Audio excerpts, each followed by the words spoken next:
베드로를 비롯하여 야고보, 요한 및 12명의 제자를 부르신 예수님은 일정 기간 그들을 훈련시키신 후에 이제 이들에게 복음을 전하는 사명을 맡기십니다. 그래서 1절까지 제자로 불렸던 이 12명은 2절에서는 사도로 칭함을 받고 사명을 받게 됩니다. 사도라는 말은 보냄을 받은 자, 위임받은 자라는 뜻입니다. 예수님께서 성부로부터 이 땅에 보내심을 받아 사도로 계신 것처럼 이 12명은 예수님으로부터 보냄을 받은 사도입니다. 아버지께서 나를 보내신 것 같이 나도 너희를 보내노라. 그래서 이 12명은 예수님의 12사도입니다. 사도는 분명한 임무가 있습니다. 유대인들에게 가서 메시지를 전하고 병든 자를 고치고 죽은 자를 살리며 귀신을 쫓아내는 임무입니다. 메시지의 내용은 7절 말씀에 천국이 가까이 왔다는 것입니다. 천국이 가까이 왔으니 회개하고 돌이켜서 하나님의 나라에 동참하라는 것입니다. 그리고 병을 고치고 죽은 자를 살립니다. 이 병을 고치고 죽은 자를 살리는 이유는 그것이 하나님의 나라의 특징이기 때문입니다. 하나님이 다스리시는 나라, 천국에는 병이 없고 악한 영이 없습니다.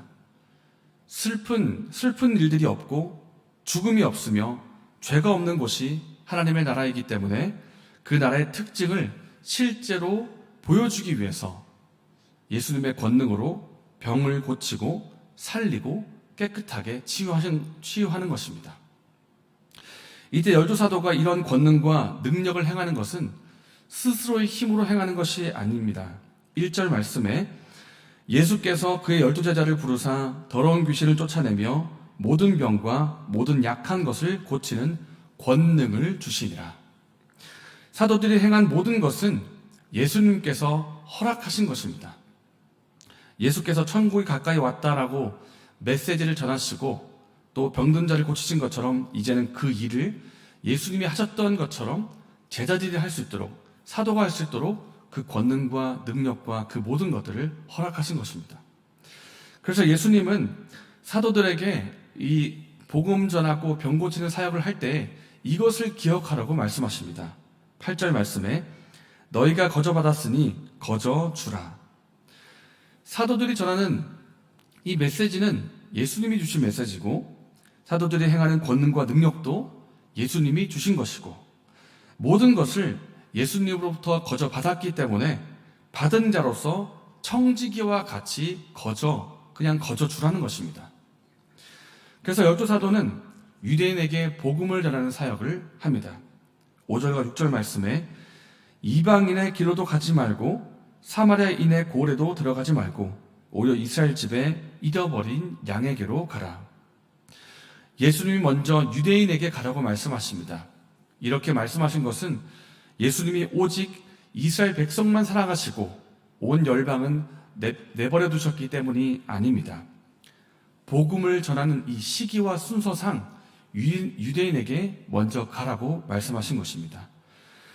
사도행전 1장에 기록된 것처럼 예루살렘과 온 유대와 사마리아와 땅끝까지 예수님의 복음이 전파되어야 하는데 이 시기에 먼저는 유대인에게 가라고 말씀하신 것입니다.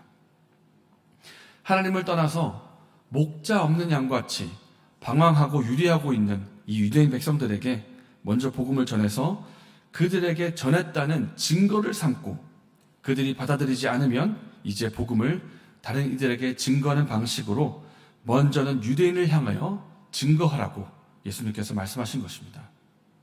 그래서 우리가 오늘 본문을 볼 때 이 본문의 말씀을 선교 전략 혹은 전도 전략의 표본으로 삼고 우리가 선교하고 전도해야 할 모든 내용의 방법과 그런 표준이 여기에 다 들어있다 이렇게 오해해서는 안 됩니다. 이것은 12사도에게 특별히 유대인에게 먼저 가서 복음을 전하라고 주신 임무이기 때문입니다. 다만 우리는 오늘 본문을 볼 때 예수께서 제자들에게 권능을 주시고 사명을 맡기셨다는 점에서 다음의 교훈을 받을 수가 있습니다. 첫째는 하나님께서 우리를 부르셔서 하나님 나라의 일에 동참하는 자로 부르셨다는 것입니다. 하나님은 말 그대로 하나님이십니다. 전지전능하시고 온 우주를 통치하시고 다스리시는 하나님이십니다. 하나님께서 원하시면 얼마든지 하나님 나라의 일을 스스로 하실 수가 있으십니다. 그러나 하나님은 사람을 세우고 그 사람에게 임무를 맡겨서 그 사람을 통해서 일하십니다. 하나님은 창세기 때부터 줄곧 그렇게 하셨습니다. 하나님은 온 우주의 만물과 에덴 동산의 주인이시고 모든 것을 스스로 다스리시고 통치하실 수가 있지만 그렇게 하지 않으시고 가꾸시고 다스리시는 그 일을 아담과 하와에게 맡기셨습니다. 아담과 하와에게 맡겨서 그들로 에덴 동산을 경작하고 다스리게 하셨습니다. 이유가 무엇이겠습니까? 하나님 나라 일에 동참하는 그 은혜와 그 은혜를 하나님뿐만 아니라 아담과 하와도 함께 누리게 하시기 위해서입니다. 나를 불러서 동참하게 하시고 하나님의 사랑과 하나님의 은혜와 하나님의 능력과 영광과 기업을 함께 누리게 하시려고 사람을 불러 세워서 그들을 통해 일하시는 것입니다. 그래서 우리로서는 하나님의 일에 동참한다고 하는 이것이 너무나도 놀랍고 또 황송합니다. 왜냐하면 우리가 예수님 믿기 이전에는 죄 가운데 태어나서 평생 동안 죄를 지며 살다가 마지막에는 죄값을 지고 영벌을 받을 수밖에 없는 우리였는데, 이런 우리를 하나님이 부르시고 사랑받는 자녀가 되게 하시고 하나님 나라에 동참하여 함께 기업을 누리게 하십니다. 우리를 교회로 불러주시고 하나님 나라에 동참하게 하신 이것이 가만히 묵상하고 생각하면 참으로 감사하고 참으로 황송하고 그렇습니다. 하나님께서 우리를 부르셨습니다. 우리를 불러서 하나님 나라 일에 동참하게 하셨습니다. 이것이 본문에서 받을 수 있는 첫 번째 교훈입니다. 두 번째 교훈은 이 사역을 감당하는 것은 우리 스스로의 힘이 아니라는 점입니다. 모든 것이 하나님으로부터 왔기 때문에 우리는 청지기와 같이 받은 것을 나눌 뿐이고 그저 충성되이 감당할 뿐이라는 것입니다. 우리가 하는 사역에서 내 것이라고 주장할 수 있는 것이 아무것도 없습니다. 복음이 하나님으로부터 왔고 복음 사역을 감당하는 능력도 하나님으로부터 왔고 모든 것이 하나님으로부터 왔습니다. 그래서 우리가 하는 그 모든 것이 하나님으로부터 왔다는 것을 우리는 기억해야만 합니다. 우리는 단지 주인의 것을 맡은 청지기와 같이 하나님 마음을 가지고 하나님의 능력으로 겸손히 섬길 뿐이고 충성되이 감당할 뿐입니다.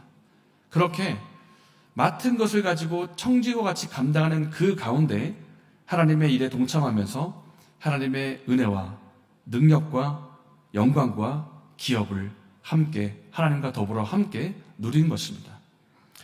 우리가 이것을 기억하면서 나를 부르시고 하나님 나라 일에 동참하게 하시고 그렇게 우리에게 일을 맡기신 하나님께 감사드리면서 우리에게 맡기신 것을 감사와 겸손과 충성됨으로 감당하는 저와 여러분 되시기를 바랍니다. 이 시간 말씀을 기억하면서 기도하겠습니다. 죄 가운데 있던 나를 구원하시고 사랑받는 자녀가 되게 하시고 충성되이 여겨 일을 맡기신 하나님 감사드립니다. 모든 것이 하나님께로부터 왔음을 알고 감사함으로 겸손함으로 충성됨으로 맡은 일을 감당하는 우리가 되게 하여 주시옵소서. 이렇게 기도하시고 개인적으로 기도하시고 자유롭게 돌아가시겠습니다.